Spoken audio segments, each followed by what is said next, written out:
Une conférence régionale de 2 jours sur la sécurité est organisée dans notre pays par le Centre de Genève pour la gouvernance du secteur de la sécurité. Alec Dumatina nous donne plus de détails. La sécurité est le premier devoir de l'État vis-à-vis du citoyen. Et depuis quelques années, en Afrique de l'Ouest et au Sahel, elle reste fragile et exige de nos jours des perspectives d'organisation efficaces avec l'adhésion totale du citoyen.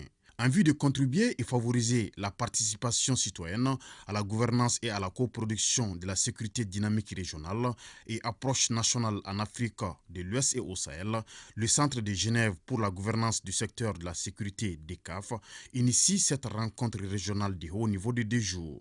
Ceci est un sujet de grande importance sur lequel la Norvège met beaucoup d'attention.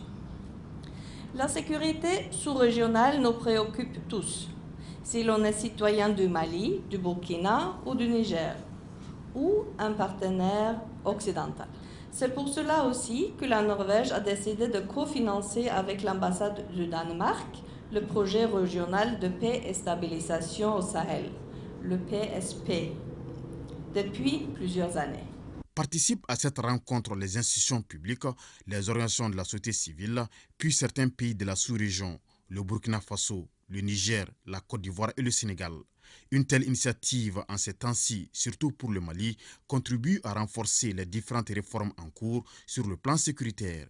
Le rétablissement et le renforcement de la sécurité sur l'étendue du territoire national est la priorité numéro 1 de la transition. C'est pourquoi, sous l'autorité du président de la transition, son Excellence le colonel Assimi Goïta, chef de l'État, de très importants chantiers de réforme et d'opérations de sécurisation ont été engagés afin de redresser le pays. Je salue la tenue de cette conférence régionale au moment où notre pays traverse une période cruciale de son histoire. C'est une opportunité pour nous de soutenir des débats scientifiques et constructifs sur la sécurité, la bonne gouvernance et la citoyenneté. La conférence offre ainsi l'occasion de comprendre, d'évaluer et d'identifier les défis et attirer l'attention des décideurs sur les dynamiques régionales et les approches nationales de gouvernance participative et de coproduction de la sécurité. Quant aux travaux, ils seront organisés entièrement en panel et sessions plénières.